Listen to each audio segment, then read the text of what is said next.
summer, a couple of summers ago, and I just think that we are moving in the right direction.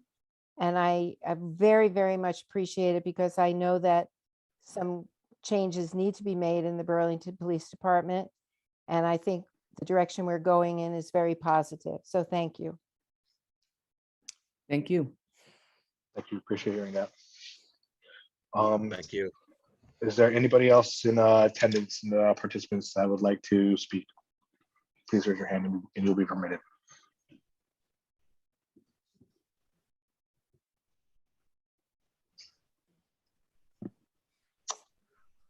I am not seeing or hearing any hands being raised right now, so I will close the public forum. And moving on, I'm not sure, but is Miss Simmons in the attendees? I'm not seeing her name. She just texted me. She wasn't sure she had the right link, so I just forwarded her the link again. So we should be hearing from her momentarily. All right, sounds good.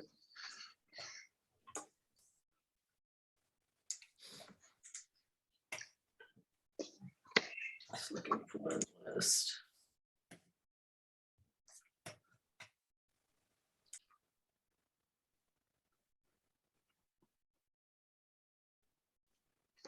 Chief, how are you doing?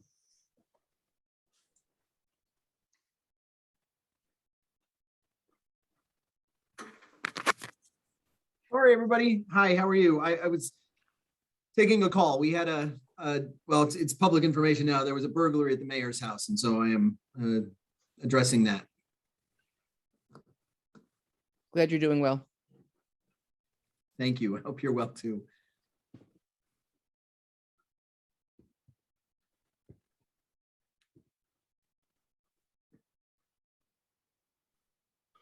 Is everybody safe, John? Yes, nobody was home when it happened. And obviously, I mean, it happened, it was reported just before 5 o'clock. So it's really early still, insofar as just doing what we do at a scene like that. Had to send up our ID unit to take fingerprints, impressions, try to see if it matches anything else that's happening. There've been a spate of burglaries, both here and in South Burlington recently.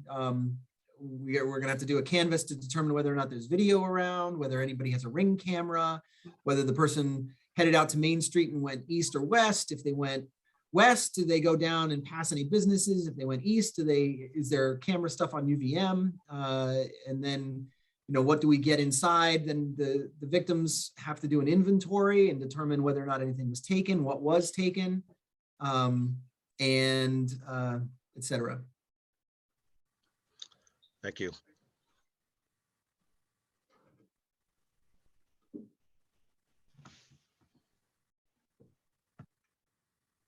Stephanie, if you're talking to us, you're muted.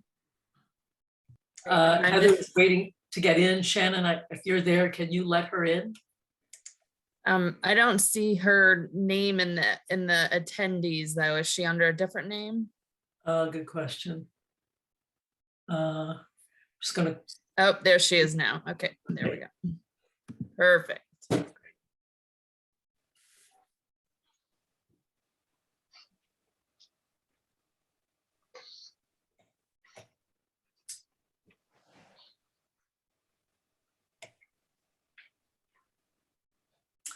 Hi, Heather. Thank you so much. I'm going to just take a minute to introduce you.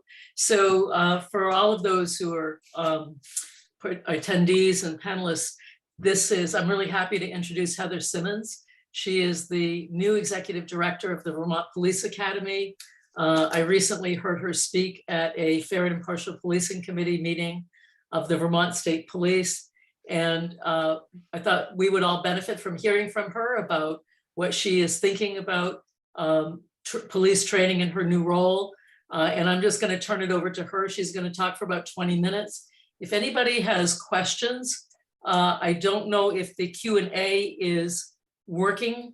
And so what you can do is raise your hand and we'll call on you at the end of this and you can ask your questions. Heather, thank you so much for being here. Thank you, and thank you for the invitation. It took me a little minute to get hooked in, and no surprise, operator error, I'm sure, on my end. Give me some advice if you don't mind, Stephanie, so I can, can you see everyone and I can't? Is this some? So you can see the commissioners and the chief. Then in the top right of your Zoom, you'll see attendees, and there are 12 attendees, and you could click on that if you'd like to see them. So there's roughly about 20 people, 22 people. Let's see if I But you can only see the panelists. Okay, that's okay. Yeah. I just, you guys bear with me. Thinking I might have some. Up in the top, is there, the top right-hand corner, if you hover, does it say view? Can you change your view? Are you trying to see everyone all in one screen? Yeah. Yeah. Yeah, If you change it and change it to gallery, you should be I able know. to. Why isn't that showing up?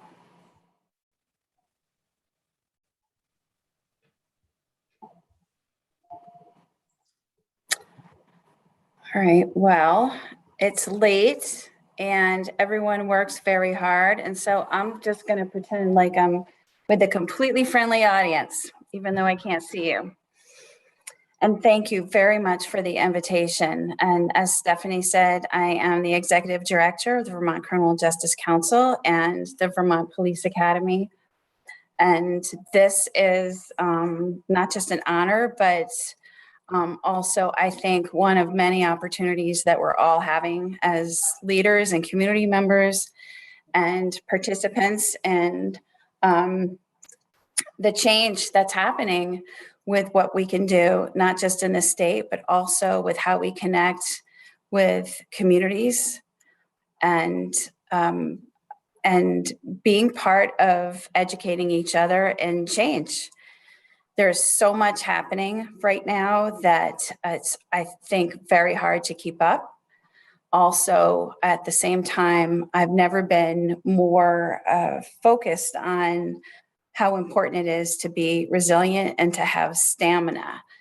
And that's what I'm seeing with each of the courageous leaders that are participating, not just in community meetings like the one that you're having right now, the work that's happening across the state with regards to legislation, what's going on across the country, how we're making sense of using multi-generational talents to be innovative, to be part of accountability and moving things that make sense. In addition to all of that, there are people who are waiting for us. And that's what I know has been part of my focus in this new position, is to not lose sight of the people, the children, and the vulnerable who are counting on us to not act as if it's an emergency, but to move with urgency, to make decisions and to create opportunities for change. That said, I think that there is an enormous amount of not just political counterintuitive decision making, but in addition to that, we're leaning into all wanting the same thing, and at the same time having to make sure that we protect the piece of the pie that we're responsible for. And I think that that's really what we do best, which is to do our jobs well. And my interest and participating as a leader at the Academy is around how we connect the change that we want to have happen to become and continue to be the most trauma-informed adult learning center in a profession that's critical, that is at times getting forgotten about. And that's been a little bit of not just a transition and learning for me as a leader, but also as a woman, as a mom, as a citizen, and also as a longtime, I would, state government worker for almost 30 years at the Department of Corrections, and having to take parts and pieces of a career where I learned over time that leadership has very little to do with rank and everything to do with courage. And that is a lesson that I don't want our younger people to learn, because we don't get it right at the top. And wasting time with lessons learned is part of my commitment, not just to the position, but to the work. That's just like what I would call maybe like a little bit of an infomercial in terms of who I am. That's not connected to my resume on paper. What I also know is that there is a hard charge for change, and it's coming from everywhere, as it should. There is, as many of you might know, expanded Vermont Criminal Justice Council that went from 12 members to 24 members. That the chair and the two vice chairs are quite committed into making sure that we not just move through decision-making and oversight of the police academy, but a full understanding of all parts and pieces that fall under the new council, which includes Act 56 and professional regulation. And that's a subcommittee that was started up in April when I first began the position. In addition to all that are approximately, and I say approximately because we're trying to condense things, 17 subcommittees and work groups underneath the council that are all public notice meetings that have agendas that have, that require membership and participation and full focus on how their mission connects with the council mission. One of the things that was very exciting about this invitation from Stephanie, and thank you very much for the invitation, is the idea that we can begin planning around adult learning and law enforcement that's connected to community in ways that we haven't done in the past. That includes things like fully understanding that we can change the profession and keep the parts that are really working and connect that to proficiency and to competency. And that comes with the question of, what do we want law enforcement to be able to do? When we can answer that question and be evidence-based training, then we're talking about best practices that allows for us to build skills and show that we have skills and the things that law enforcement does really well. And I'm not saying that everyone does it really well, but I'm very proud to live in a state that has one academy, only one. And there's only a couple states, I think Maine is the other one. And I kind of want to say it's only Maine. One academy means that we can decide, all of us together, what we want law enforcement to be, to do, and that additionally allows us to support a workforce that's doing right by us. And they are doing right by us. And it's kind of sad to not hear about the things that they are already doing.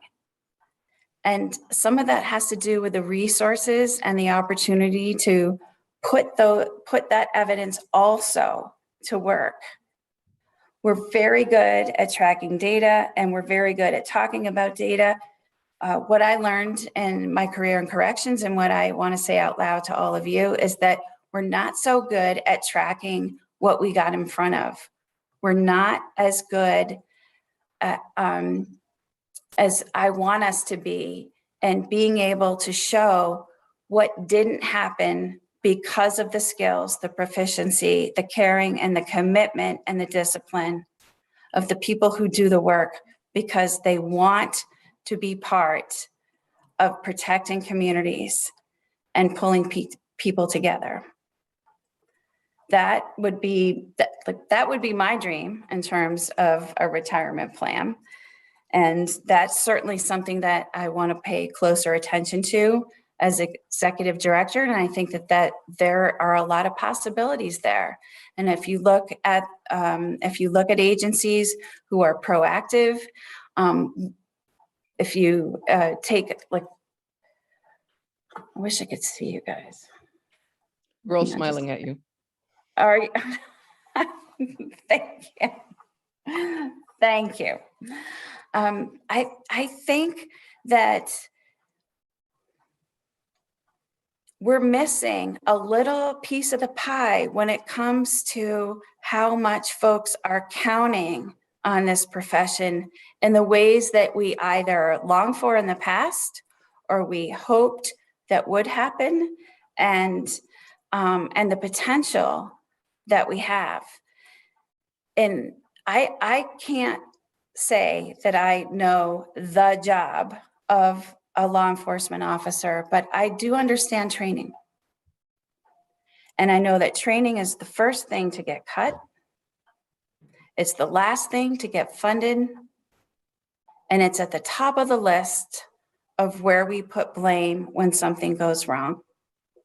We're also redefining training in a way that we sometimes don't know whether it's a training or a meeting.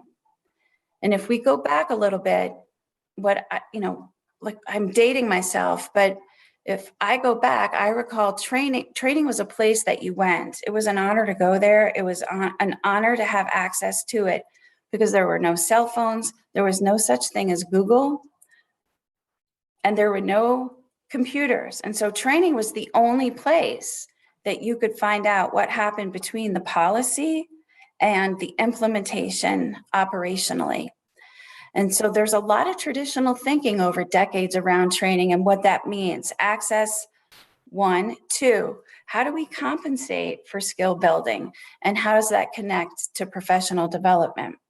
We're cultivating a profession right now where we are relying more on inspiration than anything else, and we should. We have to move with our heart in addition to everything else. And when I say that with, I think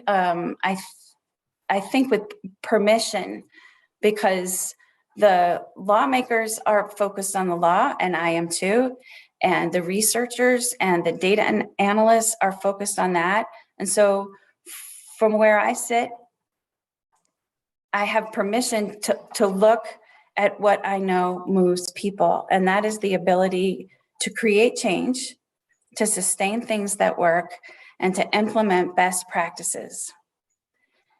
And there's an enormous amount of this good faith work that I know is evidence-based happening across the state.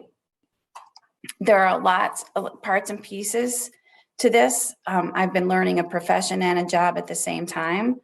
That's requiring a lot of patience from my partners and my colleagues. Chiefs have been incredibly supportive. The Vermont State Police has been incredibly supportive. The leadership around law enforcement has showed up and said, how can we support you? Particularly since they have asked me and invited me to lead an academy, understanding that I don't fit the model. The model is uniform. The model is predominantly male. The model is armed. The model also in Vermont is change and access to change thinking, and moving forward. And this isn't a soundbite. It truly isn't. I really do believe that the courageous leadership that's happening in this state is going to get us from feeling a little bit behind to completely ahead. And ahead isn't, and I'm not saying that we're not competitive, but it's also okay to say it out loud, that there are things that Vermont is getting in front of that other states either can't or won't or haven't had the opportunity to wrap their head around.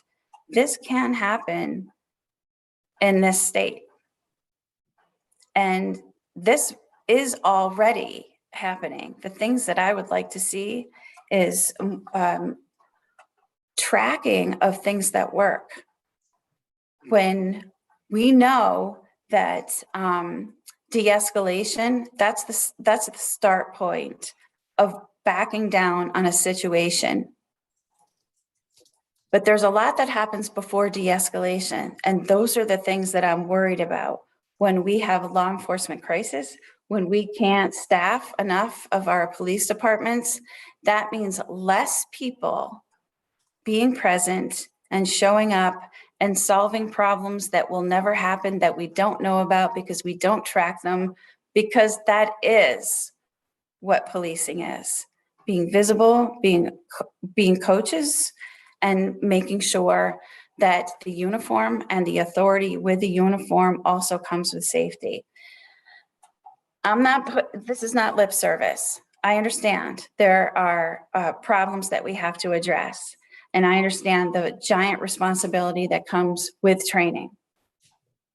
Training has to have outcomes. Training cannot be called a meeting if it's a meeting.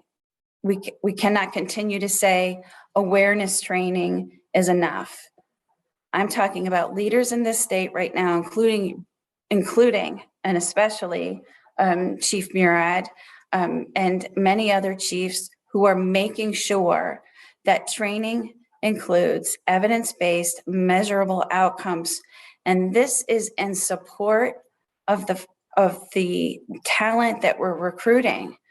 This isn't necessarily for our communities. It should, the outcome, like the total goal is that communities are safer, that new Americans are welcome and understand a different kind of authority. But training outcomes from perspective of leadership and law enforcement in this state has to do with acknowledging out loud that we can measure everything, that it is not just about feeling good, that we can put training skills and competencies on building relationships and contact theory and getting in front of things before they go south, in the same way that we do with a use of force training, with firearms training. And there's a lot, I'm hearing a lot of, understandably, that the Academy has a lot of hours dedicated to firearms, and that is true. I have the schedule and I've seen the schedule, and that's a lot of hours. I will tell you also that boldly, we should not reduce those hours.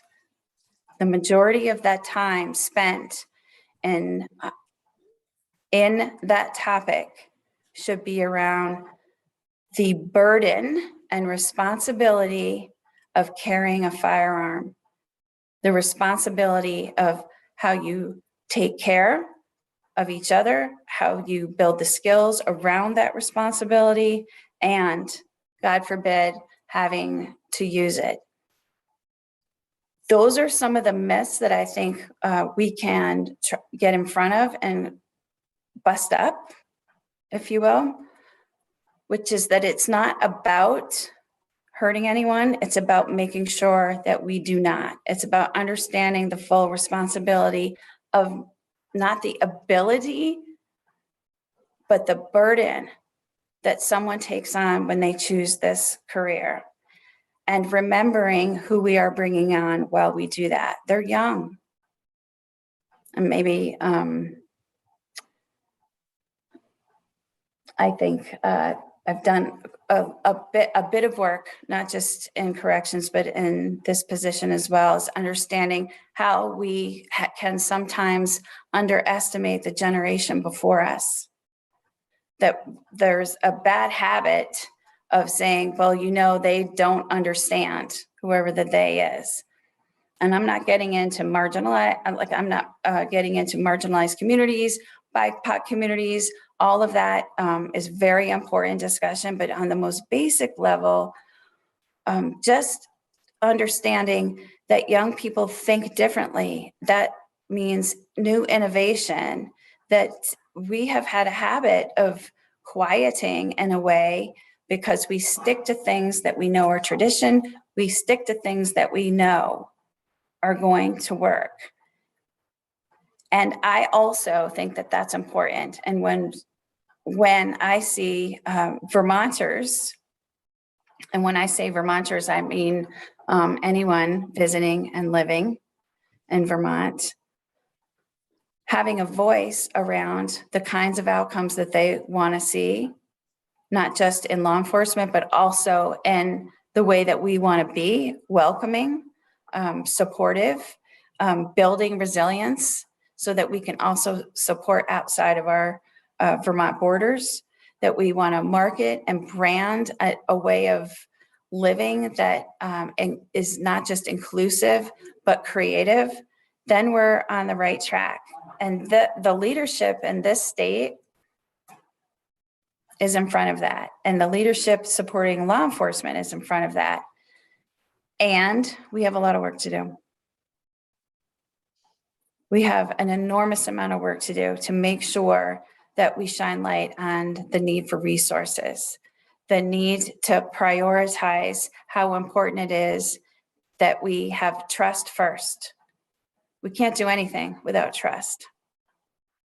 We can try, we can put money on it, and we can change the schedule, and we can recreate statutes, and we can decide training should look like A or B or C, but without trust, we're ineffective. And at the most practical level, we should want to start there. And that is what I'm seeing. That's why I think it's very exciting that everyone is discussing this profession at the same time. I think it's very exciting that we're seeing commitment from leadership in every department, in state government, everywhere, and municipalities with town managers. I know that there are bumps in the road. I know that there is conflict in terms of the path that we take and the journey that we go. And no buts. And where we're going to be the best is that we understand that conflict is necessary for change. High conflict interrupts us. And for me, as executive director, that is the focus that I have on how we move, not just pre-service training, but in-service training, and being the hub of change in Pittsford at the academy or in the strategic plan for training in general. High conflict means that when we're so angry that we can't get curious, no change is happening. Our expectations of recruits, our expectations of the workforce is that there is a steady, calm intervention that's the least restrictive, the least forceful, and produces some level of calm so that people can go to the next step. That's absolutely possible.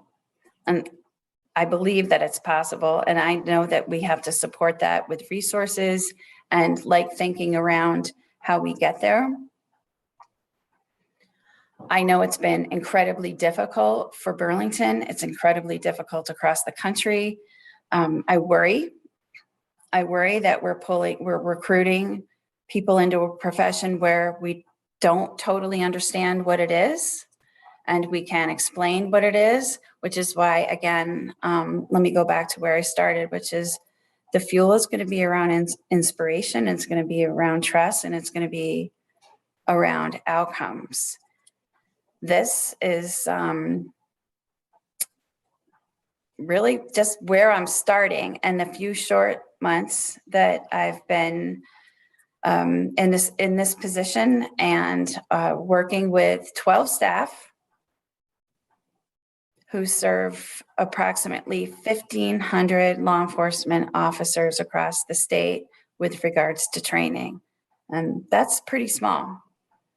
That's a core group that is held accountable for not just a newly developed Act 56 Professional Regulations Subcommittee, but also 17 subcommittees underneath that, a level 3 basic training that we were not supposed to start until February, but we started in October. We're doing back-to-back academies. We function operationally off volunteers. Every trainer that comes to the academy for 16 weeks, if it's pre-base or basic training, that includes the additional post-basic or however way we frame it up. I know I don't have a lot of time tonight, so I won't totally drill it down, but we are reliant on every police department and the Vermont State Police and the sheriffs to assist us in training. That means we have many trainers working on their own time or overtime off their own agency. This is one of the most special places in the country in terms of how our opportunity to standardize, to supervise, and to come together about what our expectations are. But I want you to know that these folks are doing it in addition to everything else, in addition to suffering from staff shortages that are at the level of sleep deprivation and not being able to show up in their own towns. We're still open. We're open for business. And that's because of the dedication of the chiefs and the trainers, the sheriffs, and the Vermont State Police, who are making sure that we keep moving and being patient with me as a leader, trying to bring in some change, some stability, some stability and while rocking the boat at the same time. That's a lot. I'm gonna leave it there and see if there are any questions or if there's anything folks would like to say. Thanks, Heather. Thanks so much. So I don't know if you are still yet able to get to the gallery view so that you can see everyone, but while you do that, I'll just check and see if any commissioners have questions or comments, or the chief.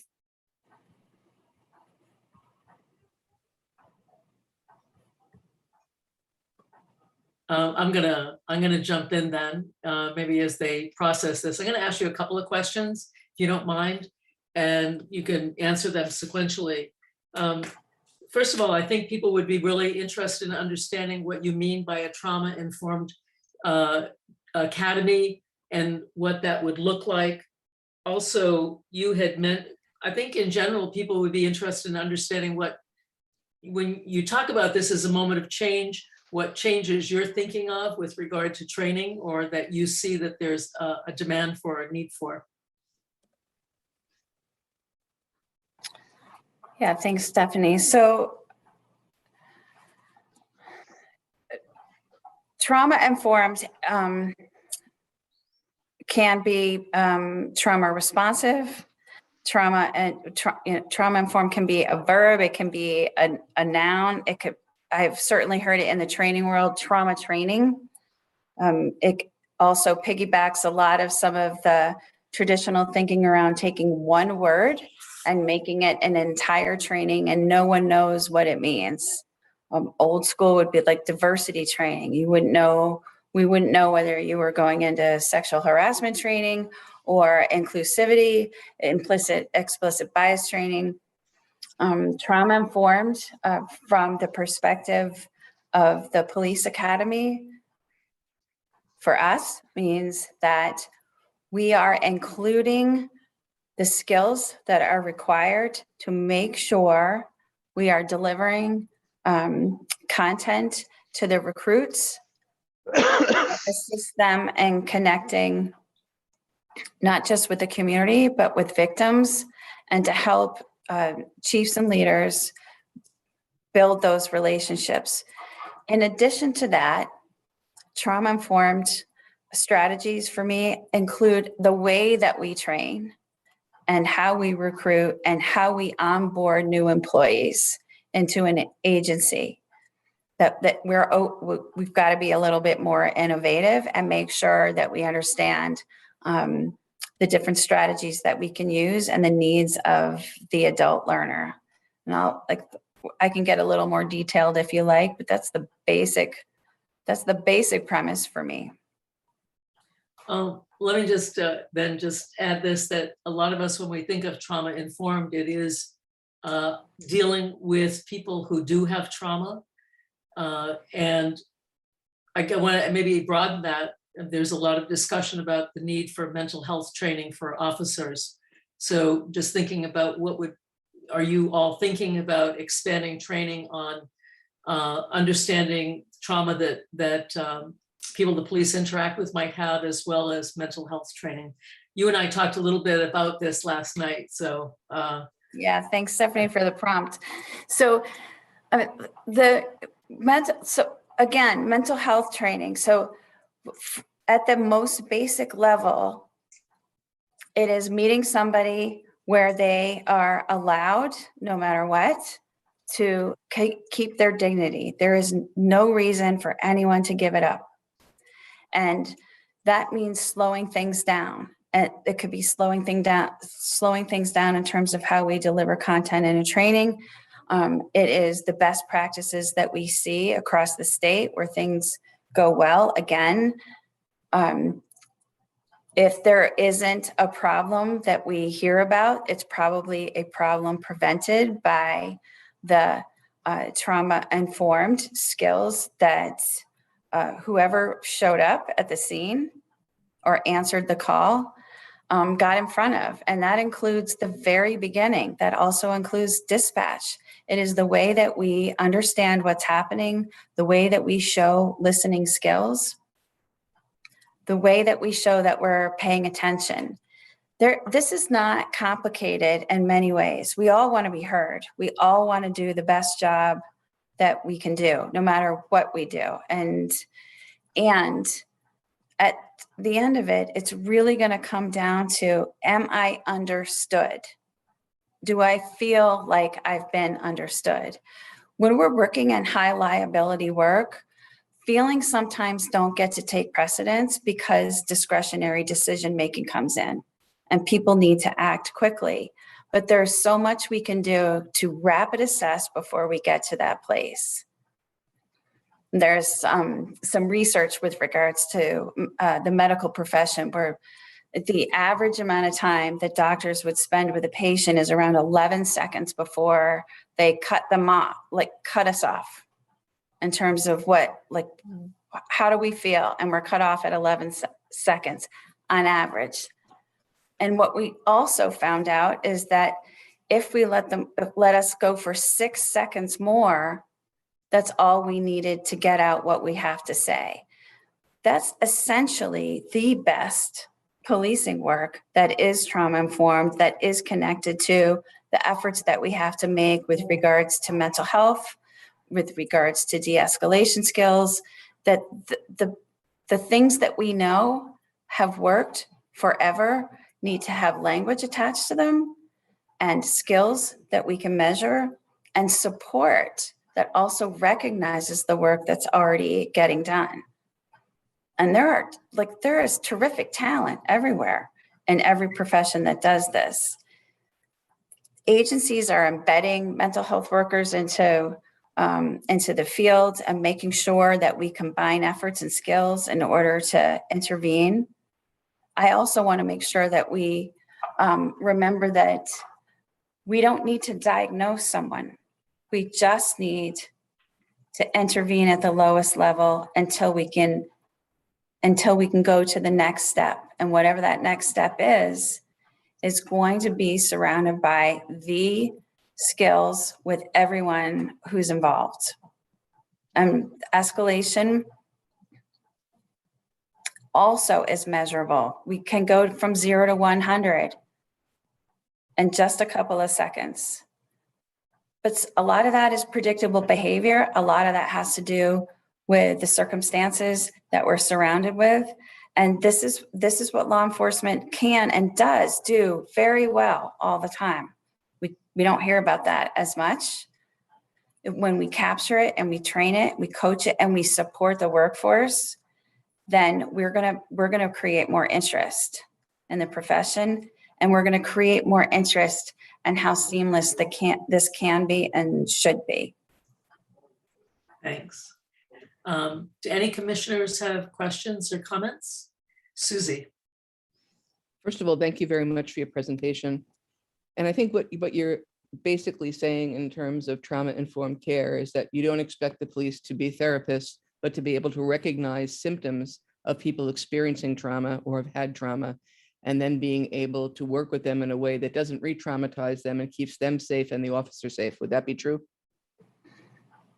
Yes, you should have said that, not me. Thanks, Susie. Anybody else? Yes, Chief Murad, and then just those in the audience. I see some hands up. Feel free to put your hand up and we'll call on you after Chief Murad. So in your capacity with the council, and not just at the academy, but with the council as well, can you tell us a little bit about some of the new mandated rules around data collection or certification or training for in-service officers? Yes. Thank you, Chief. So progress. And part of progress is shining some light on some things that need to change. So there is a rules committee that's a subcommittee of the Vermont Criminal Justice Council that is looking at rules that are outdated, rules that we need to change slightly. That includes taking a look at entrance testing, how we're measuring the applicant status for a recruit that wants to attend the academy, and when I say attend the academy, that's been a large part of the conversation, which is when we measure for proficiency, when we measure for the ability to be in law enforcement, to work in this field, what are we looking for in terms of skills? How do we look at background checks? How do we measure a person's not just their psychological hardiness, but also their readiness to learn? Because really, from my perspective, graduating from a police academy means that you are ready to learn more. It is the first step, not the end. Like, that's not the end of the journey. And that is, I think that's something that we all have to work together to understand, is that there is a tendency to say, well, they shouldn't, like, officers should know this, so we should just train it at the academy. And if we train it, whatever the it is, that once they have it, then it's all finished. And that's really not the case.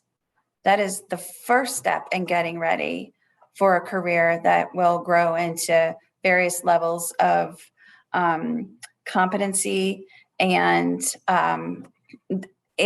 levels of proficiency to train, coach, get better, and specialize, because this is a profession that goes in many different directions. And your other, I think your other question, Chief, was with regards to in-service. And there's some work we have to do with regards to in-service. Are we looking to make sure that we mandate content, or are we looking to make sure that we have kept up skills that are required and we need to see proficiency in? And how do we add content, given that best practices in policing is changing all the time? In-service is the most effective way to, one, see where your leaders are, and two, check for willingness with regards to change. But most importantly, how do we check for competency and in-service along the way when we mandate training? Showing up isn't training. Showing a different way to do business and seeing success is evidence of great training. Did I miss one part? Did I? I think you touched on the data collection part. I mean, the new rules, and as far as the back end of Valcor and the way in which that's exporting everything, and the rules that are coming out of the council to do that. Yeah, I think I was subconsciously avoiding that question. Yeah, so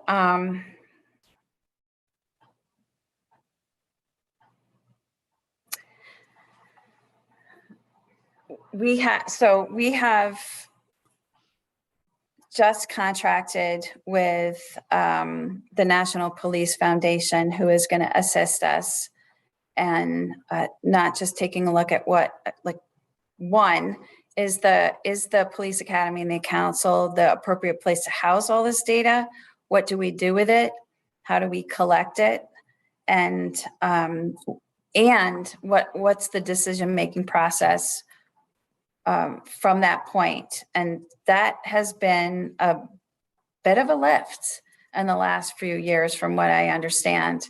That's going to be a bigger conversation. And honestly, Chief, I said to Stephanie last night, if we get into a big data discussion, that, like, from where I sit, there are other people that could and should do that. I'm not avoiding it.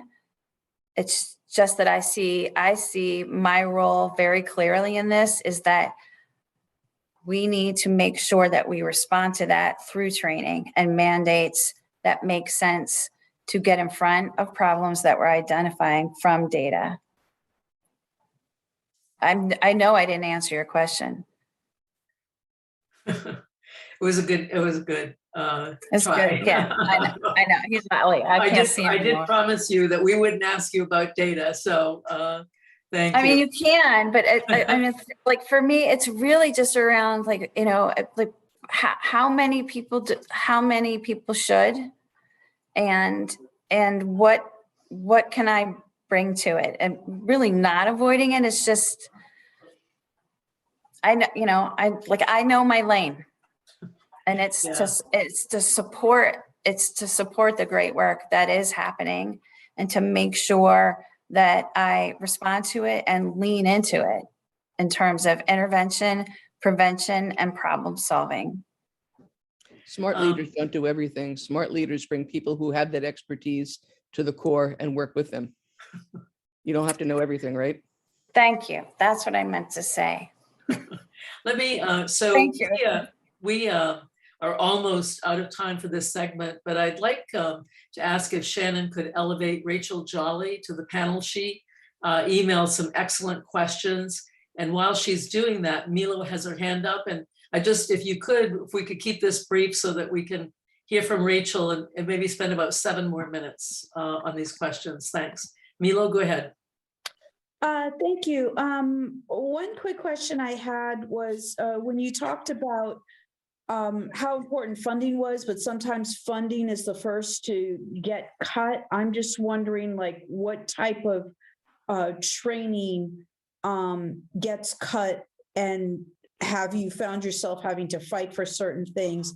And I also wondered if you could comment in general with regards to implicit bias training and how much is done at the academy level. Thank you.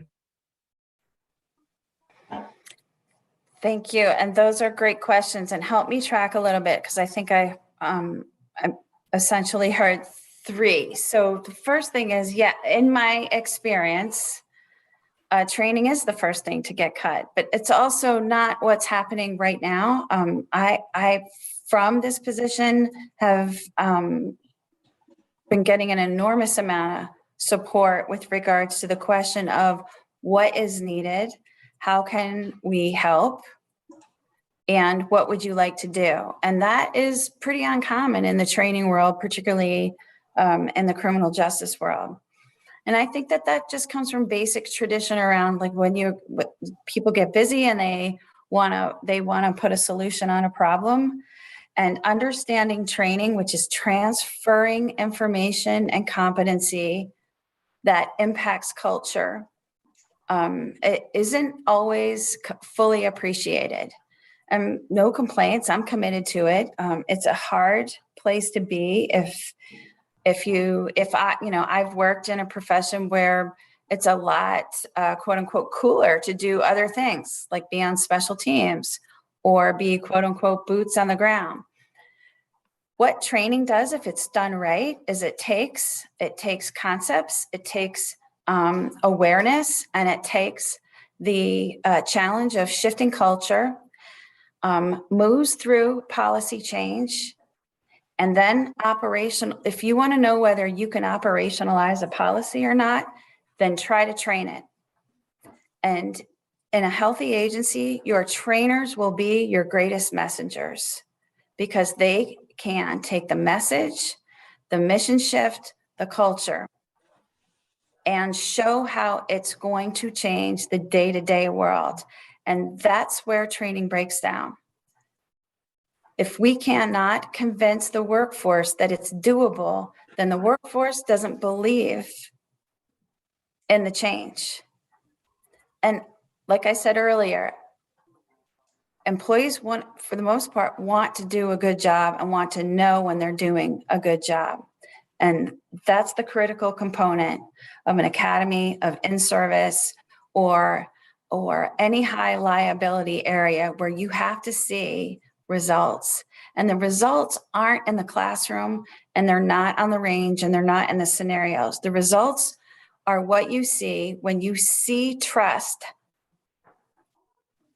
in the community, when you see change and vision change, and it's measurable. That's when training is a success.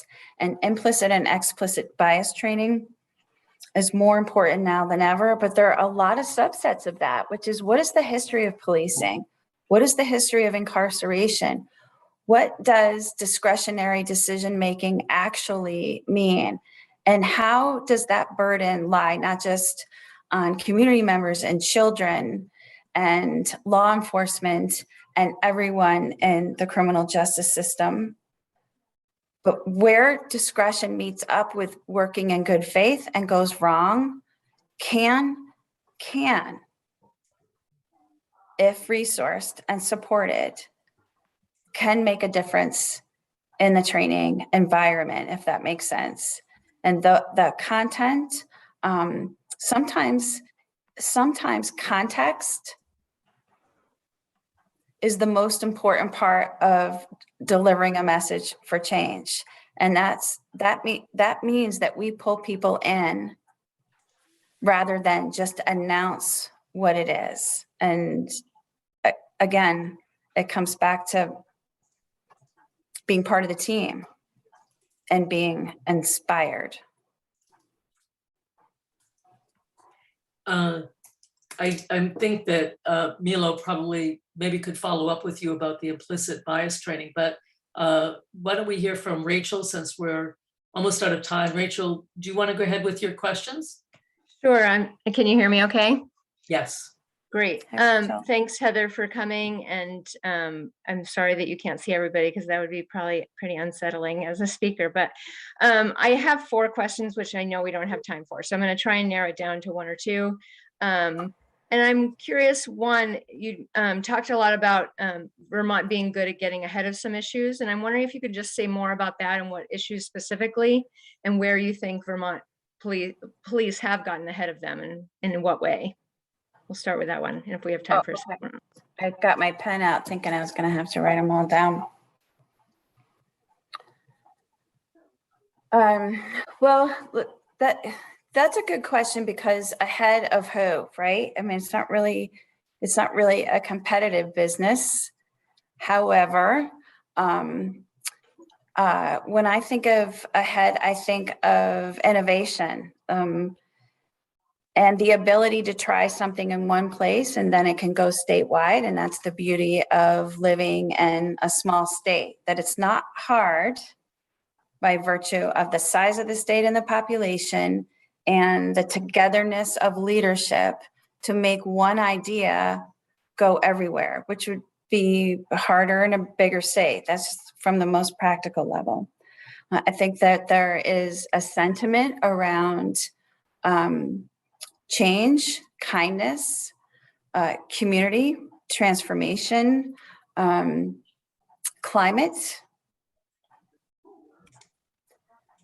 Those all feed into what I would consider to be a basic common mission that we maybe don't always talk about every day, because each of us has our own responsibility, but they do link up. And those are areas where when I say ahead, I mean, you kind of can't have one without the other. We kind of just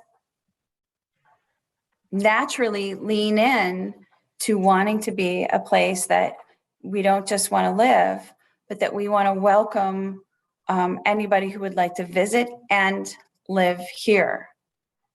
And those recruitment efforts can't just be in one profession and not all of them. We live in what's traditionally a divided system. But in Vermont, you might be a corrections officer, you might be a law enforcement officer and go to a parent-teacher conference and wait outside in the hallway for your next meeting with the teacher.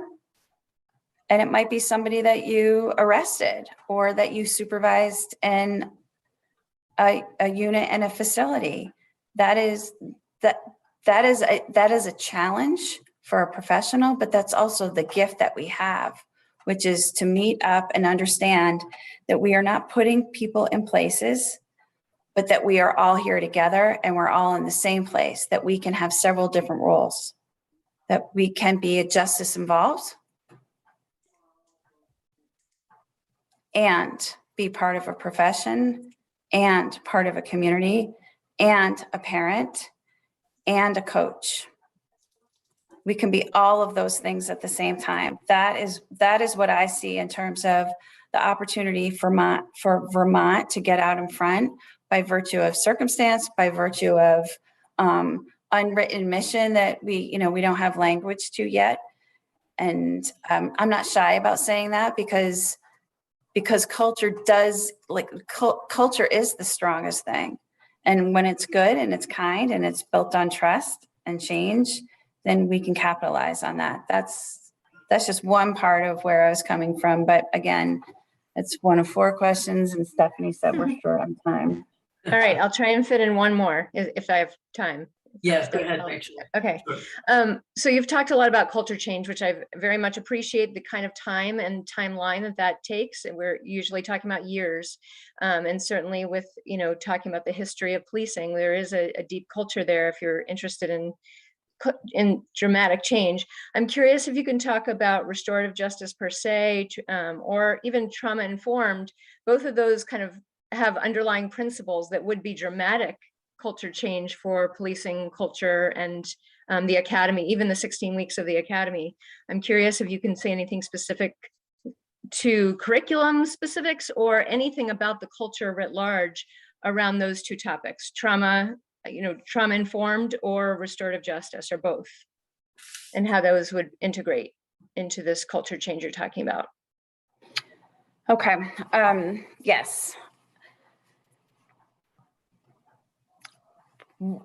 Let me first of all say, I don't know everyone.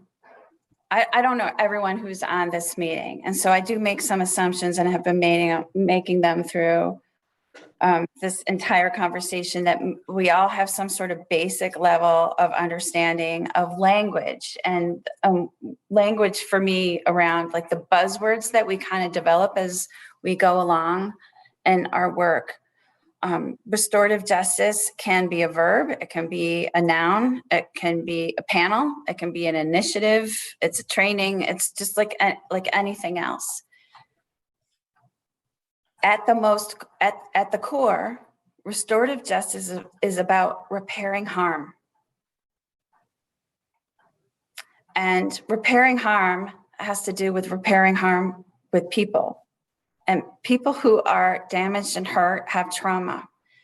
There's no getting out of painful experiences. There's no getting out of that anymore. There's no getting out of it at work. There's no getting out of it in our childhood. There's no getting out of it in our education system. We are raising children who understand what an active shooter is.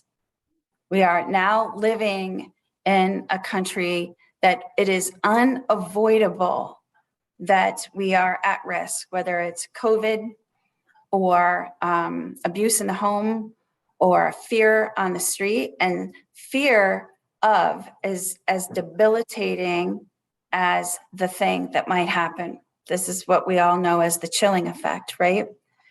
Restorative to me is our gift to repair, to show up, to be present, and to build trust again.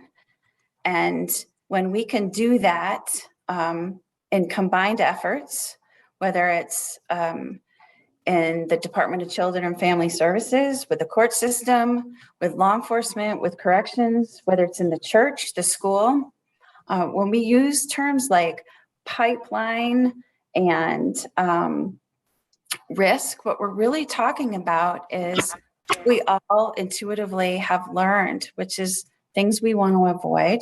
And when we can't avoid them, there is another process, which is restorative.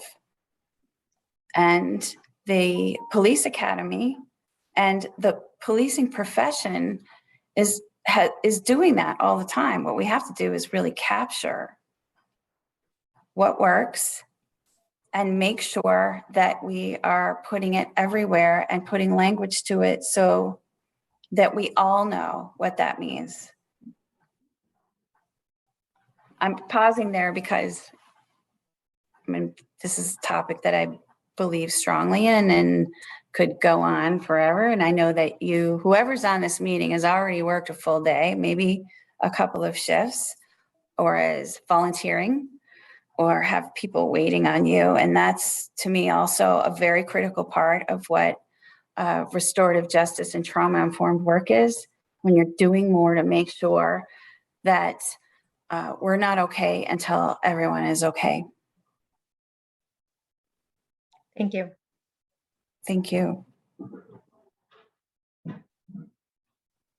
Sorry, Stephanie, you're muted.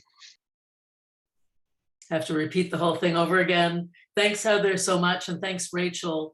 I think we have to move on our agenda, but I really appreciate you coming, Heather, tonight, and for sharing with us the work that you're doing. It's really appreciated by all of us. Thanks so much.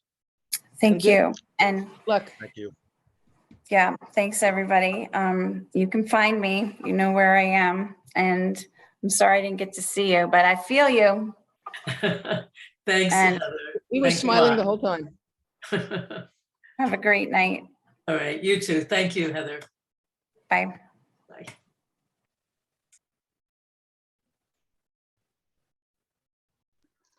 All right. Appreciate that a lot. Thank you very much, Ms. Simmons, for joining us.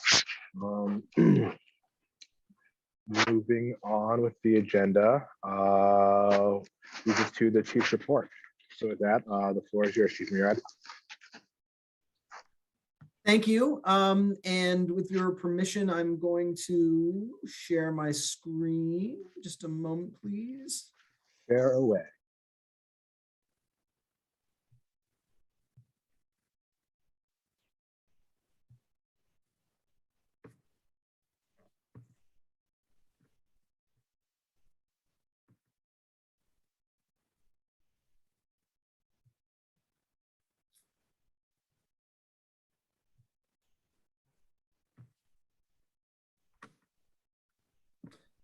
I'm sorry.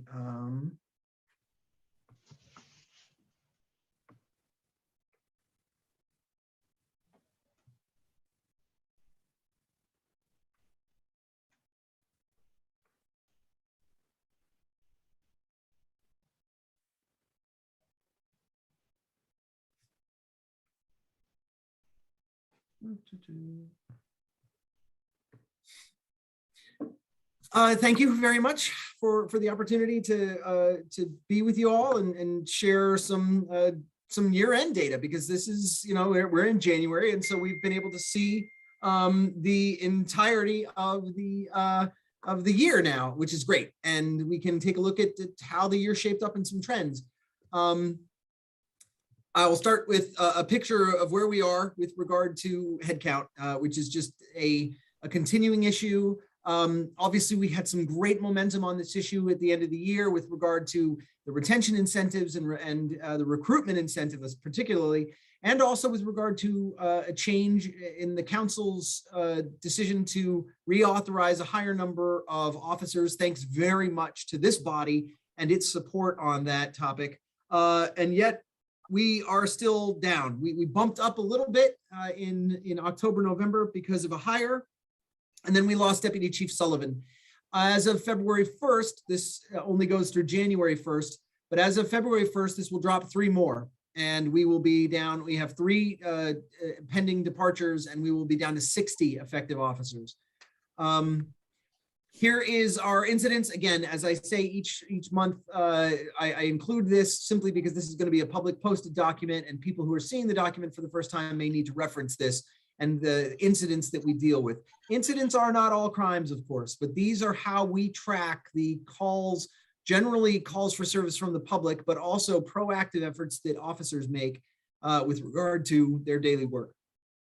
And here we get to the beginning of the year-end data and where we are. As you see, 2021 was drastically down for incidents. It is down a lot. However, as we've said before, a significant portion of that decrease, not so much from 2020 to 2021, but from 2016 through 2019, the majority of that increase, just over half, came from changes in officer proactivity, particularly around traffic stops. As if you look here too, you'll see that actually the overall incident volume increased over the second half of the year. My bad, the wrong slide. Increased over the second half of the year. That it went slightly up from 2020 to 2021, and we're seeing that trend continue in December a little bit. Obviously, we're in January. We're very early in the year. Overall, in the second half of the year, during which the priority response plan existed, we ended up stacking or putting into priority response 15% of our incidents. This is another way of looking at total incidents. So this is a table, and this here is the graphic representation of them. And they're down a lot. Again, incidents are not the same as crimes by any means. In fact, the majority of those incidents that we see on slide 2 are not crimes, but they are things that call police officers out, or instances in which the public is calling for police presence or police activity. Here, priority 1, and these are also not all crimes, but they certainly track more closely. And you'll see here that there were more priority 1 calls in 2021 than in any year since 2016.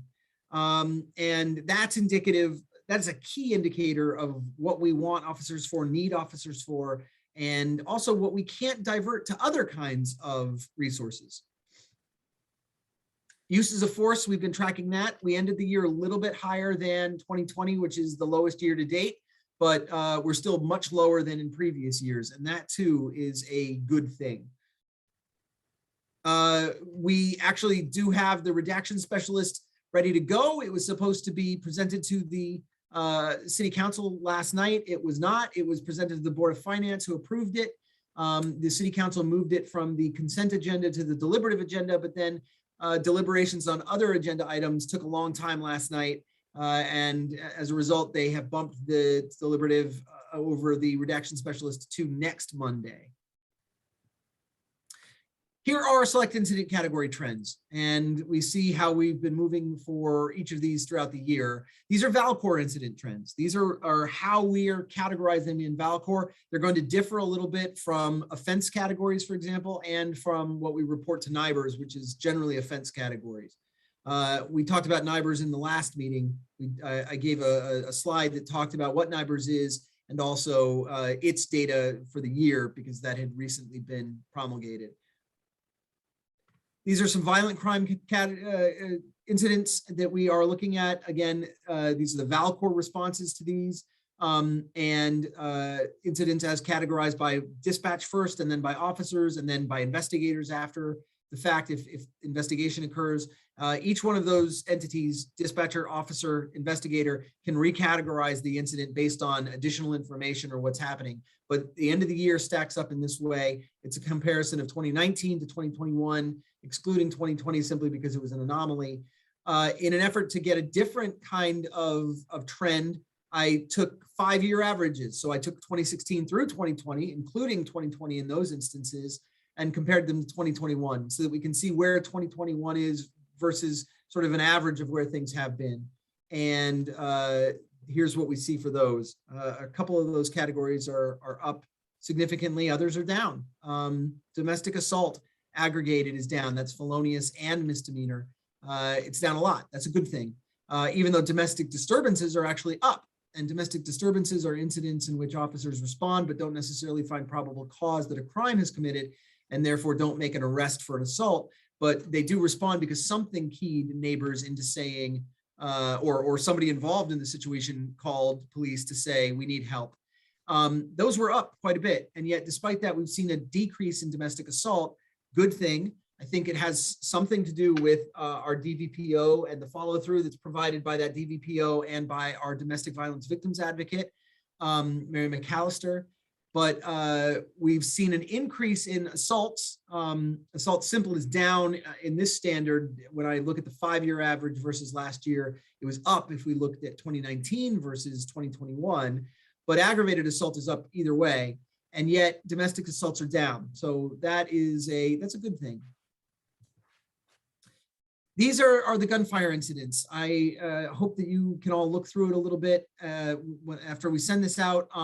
Again, I apologize for not getting these to you earlier in the day. I was crunching some of these numbers still this morning and then got sidetracked by several things. I apologize for that, but we will send this out immediately.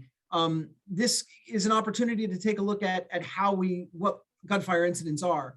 What we've seen a real increase over the past couple of years is gunfire incidents that don't have effect. People just shooting at others, but not hitting them, shooting recklessly in crowds during large parties. These are things that didn't happen in the city before. And we do track them. There are instances in which people weren't hit. For example, in 2016, both of those gunfire incidents in 2016 did not involve anyone being struck. And yet we never saw the kind of volume that we saw first in 2020 and then even more in 2021.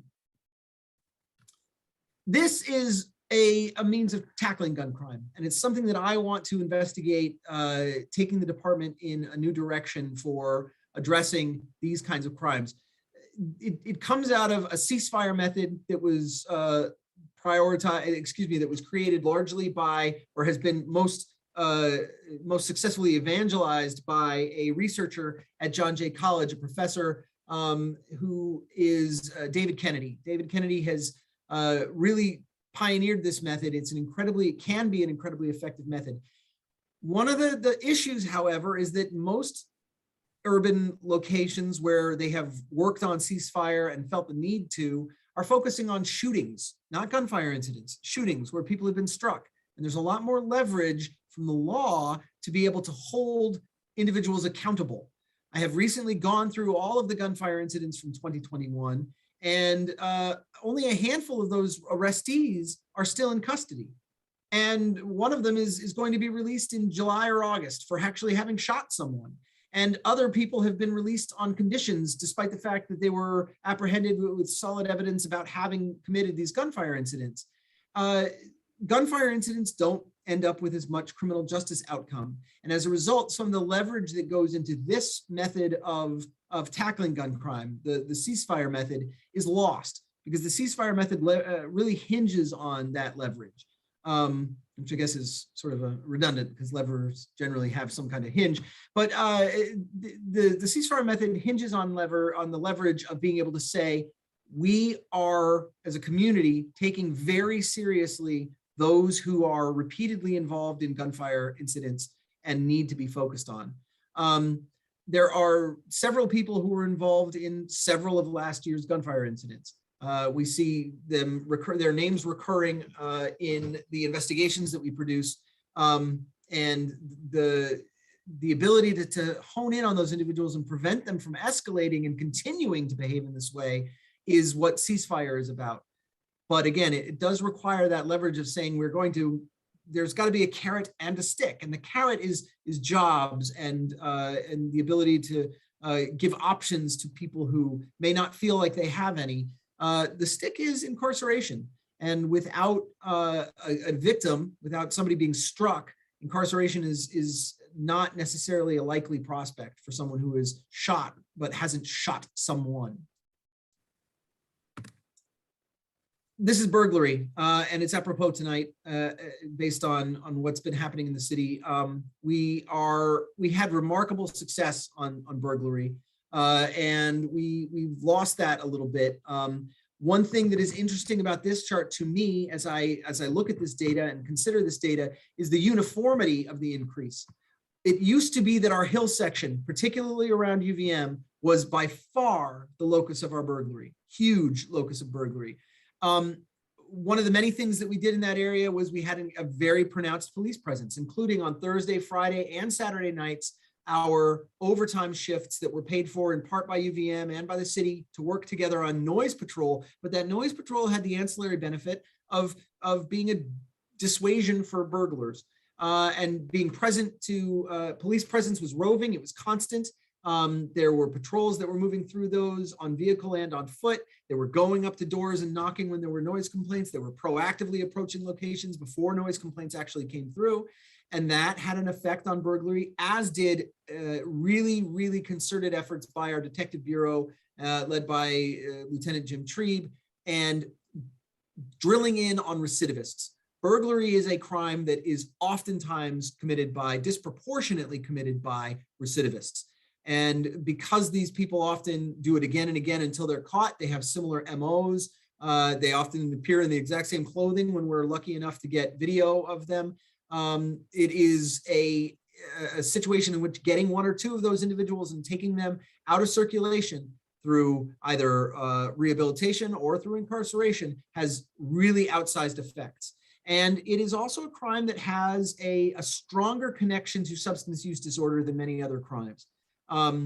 Assault oftentimes comes out of, for example, sometimes alcohol, etc., but it's not connected to feeding a substance use disorder. Burglary is often connected to feeding a substance use disorder. And when those individuals can be brought into custody and then encouraged to get treatment and given access to treatment, it had a remarkable impact. That is what we see in 2018 and 2019, that drastic decrease. What we're seeing from 2020 to 2021, as I said, what's interesting about it to me is that it is uniform. It's across the city. We certainly have seen something in the South End, and we certainly have seen a significant increase in the downtown. That was driven by commercial burglaries during the pandemic and during stay home, stay safe.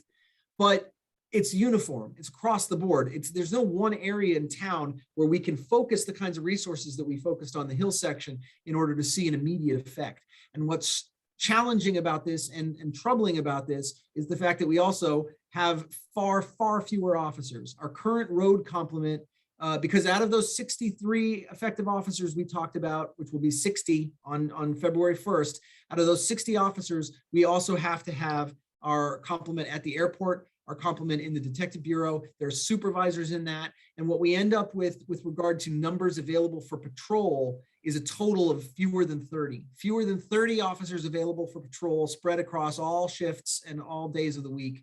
And that ends up meaning oftentimes 5 or even fewer officers available for patrol on a given shift, and fewer overnight, and very few available to do overtime details of the kind I described in the Hill section for noise, which had this ancillary effect on burglary. This is this year's Valcor. It's really not, we're only a couple of days into the year. The trends don't necessarily, we don't see much in the way of trend yet, but I thought that it would be interesting for you to look at once we send it to you, and you can look at it with a little bit more detail. Here, on the other hand, I think this is a little bit instructive. We see priority 1 incidents from 2016 through 2021, and the way in which they went down, down, down until 2021, where they rose higher than any year since 2016. If we look at year to date for the same category, you can see that it bounces around a lot. And what this tells us is that, trends like this take time to develop. And so is the fact that we're certainly higher than January of last year, which should be unsurprising considering that the pandemic and the lockdown was in full effect in 2021. We're lower than 2020, where neither of those things was happening and where it was before the pandemic. So how is this going to shape up for the year? I'm not sure yet, but I think it's indicative of the way in which data takes time to actually show pattern or trend. I wanted to just sort of talk a little bit about, again, the swearing-ins that we did back in October, and to talk about the new non-sworn positions. the community service officers, CSOs. There are 2 is shown here, but we now have a total of 6, CSOs, and we have another 2 that are very close to being hired. So we'll have a total of 8. That's on track with what we talked about last year when we were authorized to make these hires through the public safety continuity plan that we put together. And that was authorized in last year with your great support. With regard to the community service support liaisons, the community support liaisons or CSLs, those are our 3. They're incredibly effective and they're getting work. They're getting work all the time. They get to work every morning and there are emails waiting for them from officers who say, we went to this scene last night and we did what we could do, but we can't really do more. Can you help? It is an incredible resource for us. It is really, really effective. Under the supervision of community support supervisor Lacey Smith, we are seeing them be busy. They are doing great work. They are working with groups that are difficult for officers to reach, and that oftentimes officers feel like they can't really get through to those individuals or see those situations through to completion. And when they have those, they now have a resource to which they can refer those individuals, and that is the CSLs. They are a terrific, terrific resource for us. And here's a further description of the CSLs and what they do and the parts with which they interact. And it's the Crisis and Advocacy and Intervention Program. This is under Community Support Supervisor Lacey Smith, her various team members. It also includes the Police Department's Domestic Violence Prevention Officer. We are losing our Domestic Violence Prevention Officer to the Vermont State Police. This is an officer with a long history with us, many years of service, and 2 years now as our Domestic Violence Prevention Officer, or DVPO. He's done a terrific job in a very tough role, but we're losing him to the VSP for options and career paths that we don't currently have, that we did, but don't now. I've replaced that and put a new officer in that role. I'm very hopeful that she is going to excel in it, and I have high hopes for what she can do.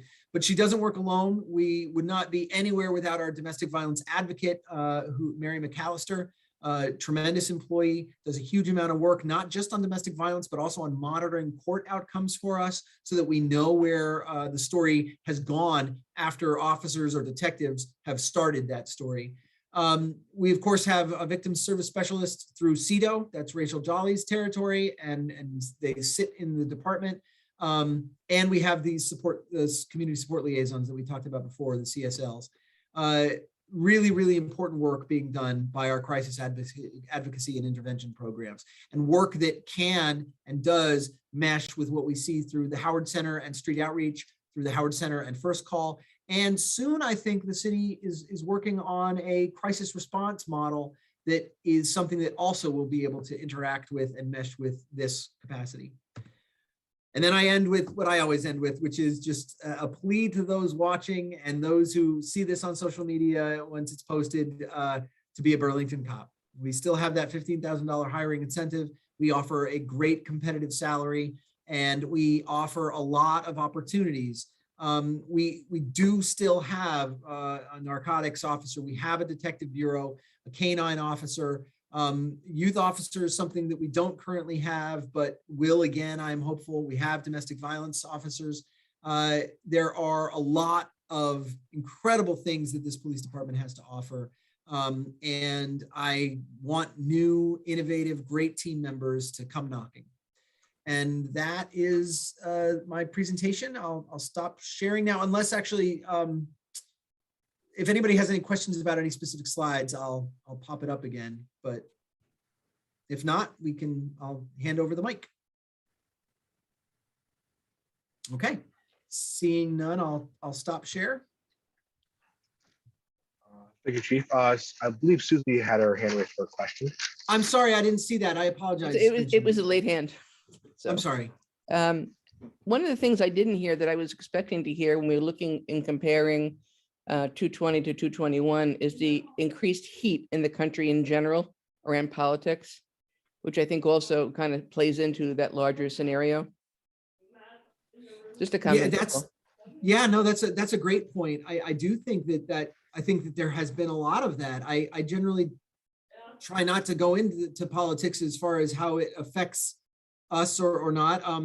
But yeah, I think we've certainly seen it nationally, a huge amount of political tribalism and partisanship that is really causing societal rifts that, a lot of commenters will say we haven't seen since the 1860s or 1850s rather.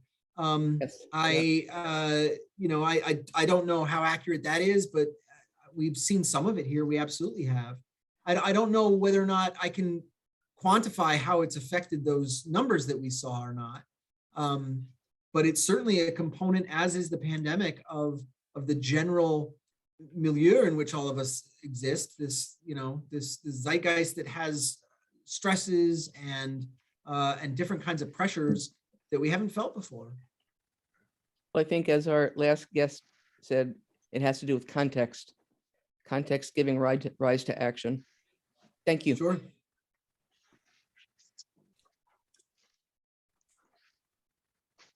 Any further questions or comments for the chief? That's no problem.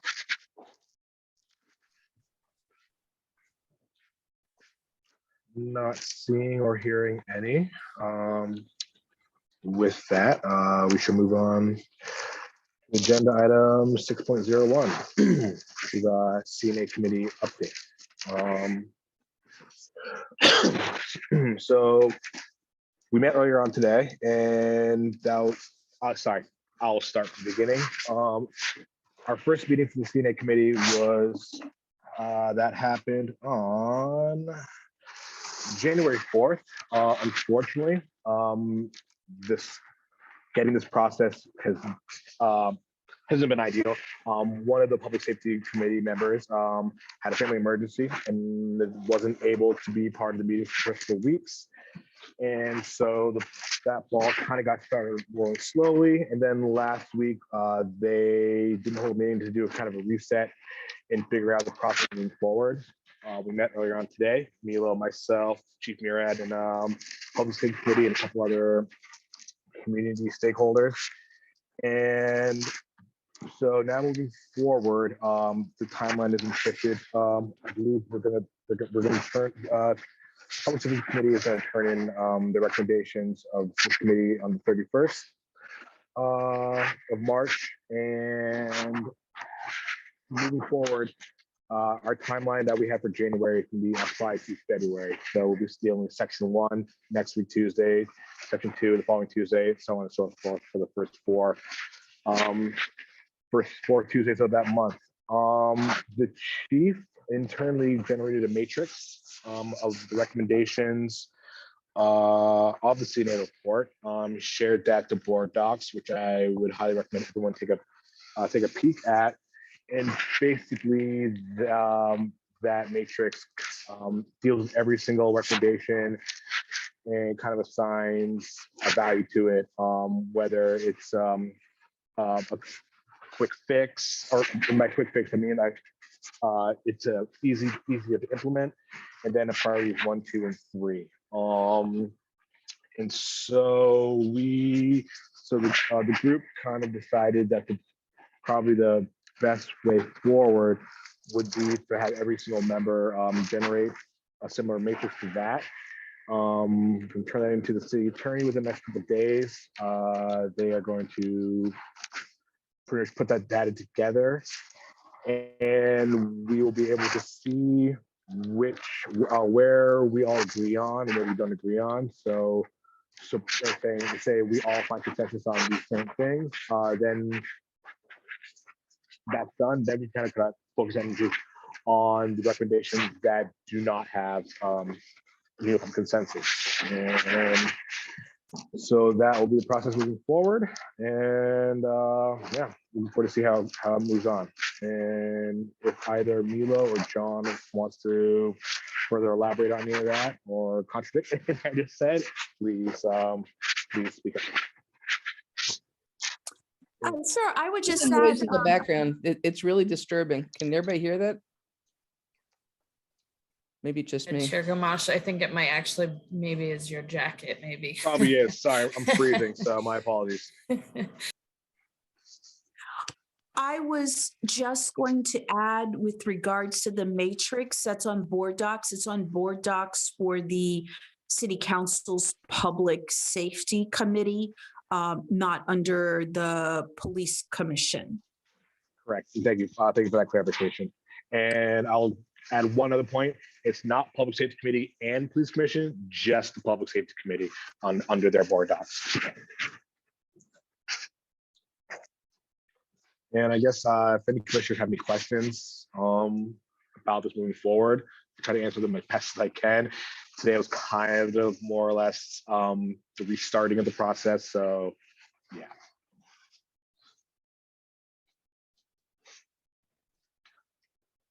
Thank you, Jabu. Yeah, not a problem. All right. Yeah, I'm not seeing or hearing any. So I guess that's agenda item is closed. Moving on to agenda item 6.02, policy update and roadmap.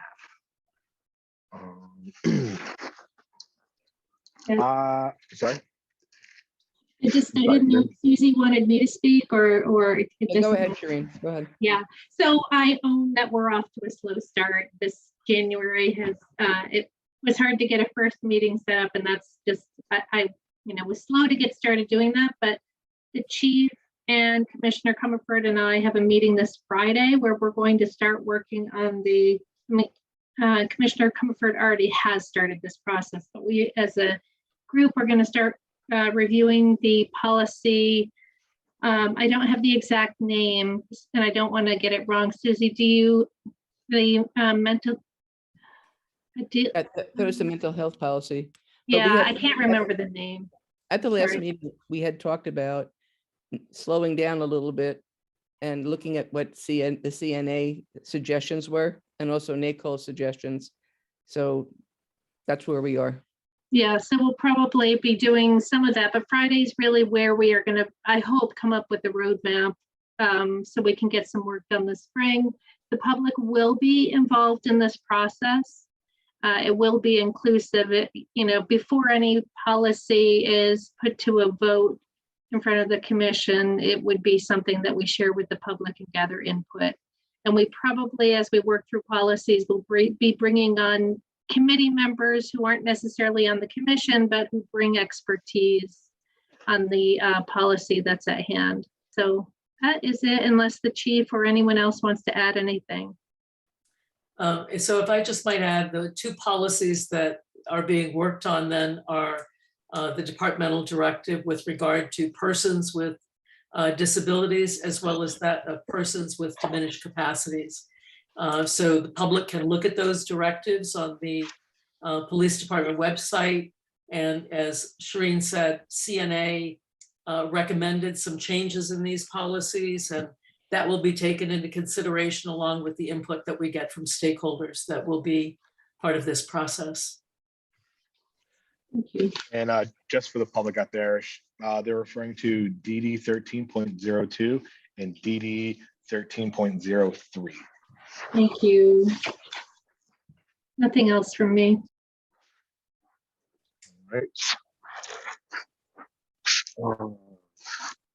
Okay. I guess any other questions or comments with regards to this item?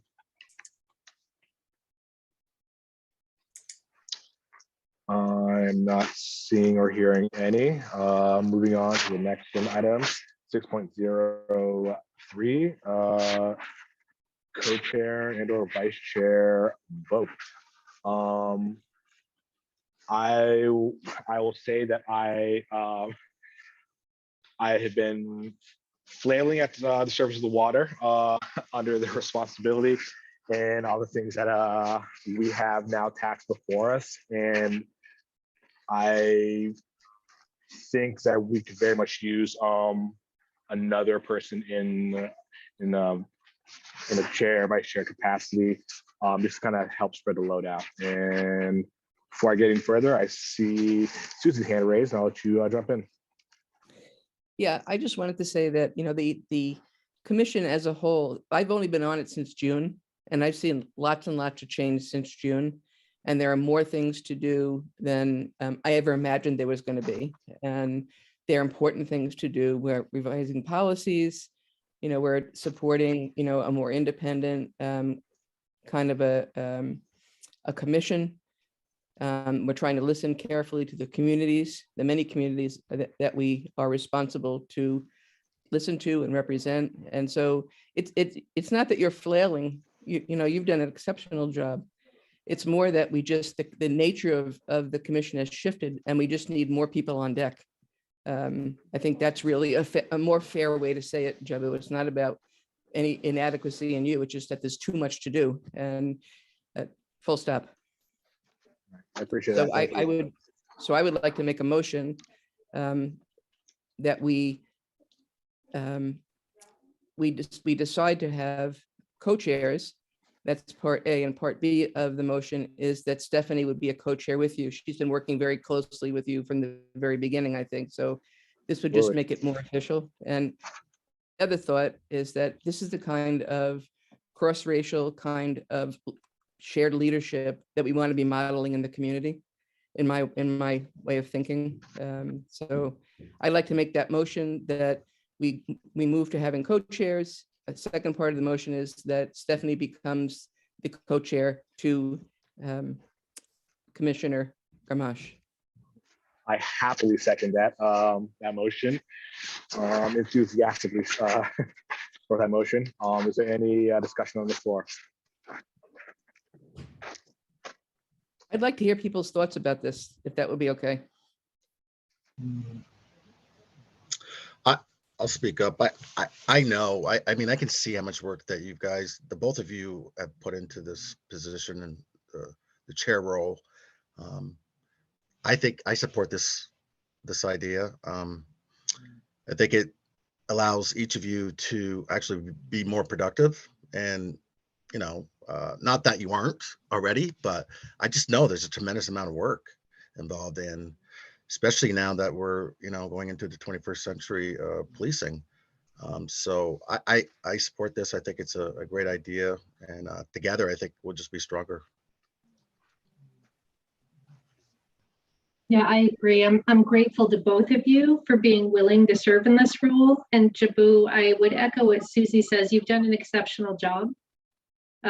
You have been excellent in the role, and I am grateful to Stephanie to support you. So you don't have to shoulder all of it, because it really is too much for one person.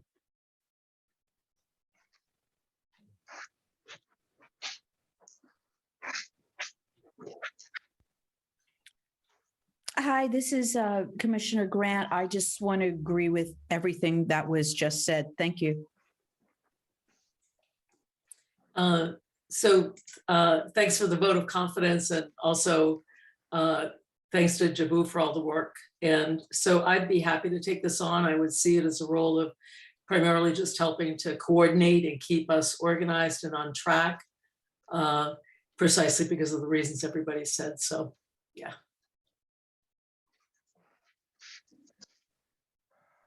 I guess with that, just leaves us for a vote. All in favor of appointing Stephanie Seguino, co-chair of the police commission, raise your hand and say aye. Aye. That, I guess the question for Haley, does Stephanie need to vote? We need to weigh in on this vote? So just some quick information. I was just reading into Robert's rules and like what the implications will be for having co-chairs, like who will run a meeting, how the voting will occur.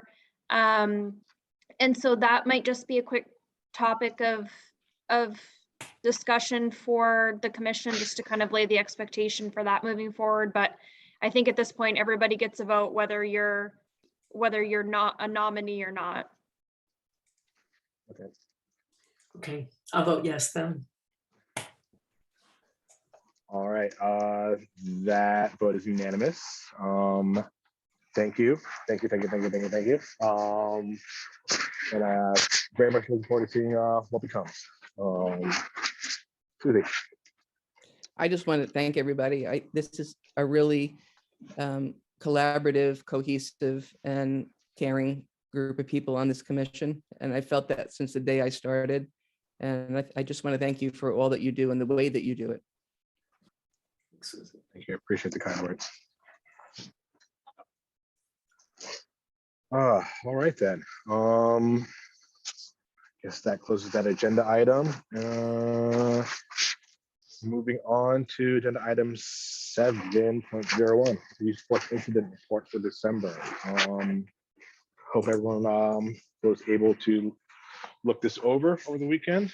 And I guess now would be a time to, I guess, notify DC Lebrecq if there's any videos that we'd like to look at.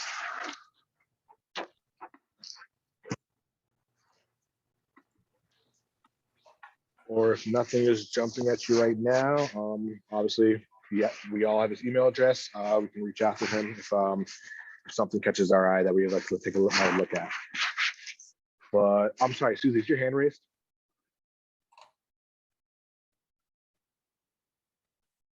Oh, sorry. Okay, thank you. Sorry, I didn't know I had a question on that. Yeah, if I'm not seeing any questions or comments for DC Lebrecq right now, that will close that agenda item. Moving on to agenda item 8.01, commendations received in the month of December 2021. And with that, I give the floor back to Shannon. Thank you so much, Chair Gamache. Stephanie, you're going to do fabulous in your new role. Thanks.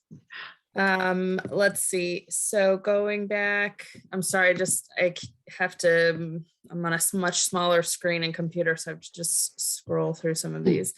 We received a commendation for Officer Moran, who responded to a call for a burglary at his residence, and says that he was happy to report that Officer Moran responded quickly and was never dismissive to him. He listened carefully and investigated thoroughly. A commendation was received through Facebook, and I can't pull it up right this second, so I will send that over.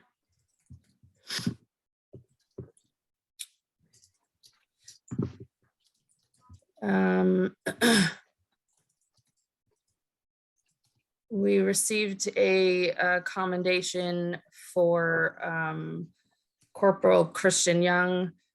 He helped this man's daughter out immensely. I'm just trying to read here, sorry, in a car accident, I apologize. She was rattled, and I cannot say enough good things about this individual. I'm proud of how amazing he and BFD reacted to the scene. It's employees like him that should be recognized as an outstanding member of the BPD. And those are the ones received through December. Awesome, thank you very much for that. Moving on to agenda item 9.01, Commissioner updates or comments. Very sure if you know what time this is. If you have any comments or updates for us, public, chiefs, whatever, here's your time.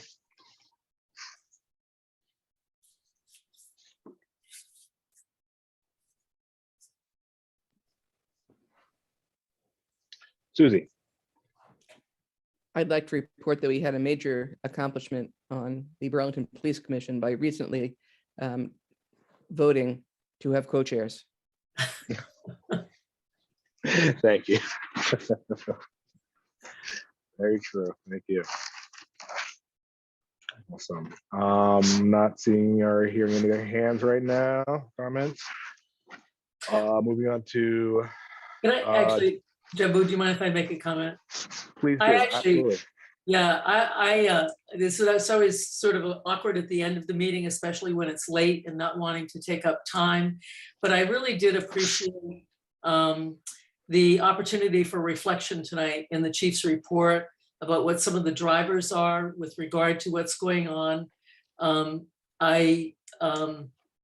So I thought that was helpful. I also think it's really helpful, I guess, again, for us to recognize what things we're seeing that are the result of social dysfunction, if you will, addiction, poverty, and so on and so forth, and continue to kind of have that humane lens through which we see some of these incidents. But overall, I just really appreciated the ability for us to reflect on not only the specific data, but what's happening, but what we think of the drivers and the team, that the CAVE team, was that it, Chief Murad? Yeah, that was really impressive. I actually was not aware that that team was so extensive, and I think that's exactly the direction that we want to move in this community. So I really appreciated that. The Cape, it's Cape, but Cape, yeah, right, thank Cape. you very, I'm very, very glad to hear you say that. Yeah. It's something that we've been working on and building bit by bit for several years now, but we definitely were able to, I mean, we basically doubled its personnel through the creation of the CSL program, and being able to give Lacey the lead on it and sort of take it where it needs to go has been tremendously effective, and we really are seeing results in that. So yeah, thank you very much for saying that. I think it's a very important resource. Thank you. Appreciate that. Awesome. Moving on to agenda item 10.01, next meeting agenda item. Another CNA committee update, a policy update. And there, depending on what happens at our meeting next week, we some recommendations on the CNA report are fairly straightforward, just inserting possibly a line or two into a department directive. Depending on how, or depending on what we agree on next week, there could be some department directives that could be updated very easily with just a quick insert. If that is the case, we'll probably have that on the agenda item to review that and possibly pass that. So yeah, those are really the only three things I have on the agenda for next meeting. Shereen? I just want to remind folks that tomorrow night there's a meeting, executive committee meeting at 6 p.m. I don't think it will be a long meeting, but I was going to get to that momentarily. okay, Yeah. sorry. I just wanted to make sure. Worries. All good. And I'm sorry, Stephanie, I saw your hand raised. So one other item that's on the agenda is that we're going to hear from Chief Norma Hardy, who is the new police chief in Brattleboro. And in March, we'll be hearing from the ACLU on juvenile justice. I really appreciate having people come in and talk and share ideas. I think it's been really beneficial to me personally in terms of wrapping my arms around, a very different culture and world than that I usually live in. And I've learned a lot. So thank you for all of those enrichment activities we've been given. Sorry. If I should have said, go ahead. Could you just repeat the name of the person speaking next month so I can put it in my notes? Yes, Chief Norma Hardy. Awesome, thank you. And I'm sorry, I didn't mean to cut you off. What were you going to say? Okay. What I should have said is that some commissioners will be meeting with the mayor later this week, and one of the questions will be, what is the status of the staff person that has been allocated to the commission? But actually, even more importantly, is the mental health summit. If you recall, I believe in September, we passed a resolution urging the council and the city administration to conduct that. We heard that that would be held at the end of January, but we still haven't had any word on it. And so hopefully we will be able to get that details on that so that we can share that. But that is, I think, something important on our minds.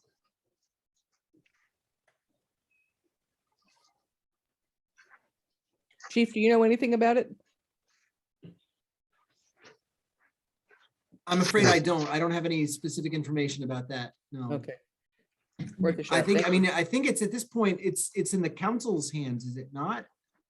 We understood it was being run out of the mayor's office by Jordan Bridell. Okay, I mean, I'm happy to follow up with Jordan tomorrow and try to determine where that might be. Great. Thank you. All right, and before I adjourn this meeting, actually, it's a question for Haley. Seeing how we are going to do a session tomorrow, should I just adjourn this meeting and have you at next, and like start do the whole meeting process tomorrow, or should I just recess this and then pick up with the session right off the bat tomorrow? Does that So, make sense? yeah, it does. I talked with Shannon about this last week. I did advise her to just go ahead and warn tomorrow's meeting as a separate meeting. That way members of the public are aware that the commission is meeting. So I think it would make sense to just adjourn this meeting and then call a new meeting to order tomorrow, with the understanding that the public portion will be very short. Okay, awesome. Thank you for that. Thank you for that insight. Awesome. With that said, I would entertain a motion to adjourn the meeting. Motion to adjourn the meeting. Seconded. Any discussion? I am not seeing or hearing any. All in favor of adjourning the meeting, raise your hand and say aye. Aye. Awesome, that passed unanimously. Thank you everyone in the public for joining in. Thank you for our guest speaker tonight, Chiefs for being here, Haley and Shannon, commissioners. We will see most of y'all tomorrow, 6 p.m. for executive session. Till then, everyone sleep tight, be well.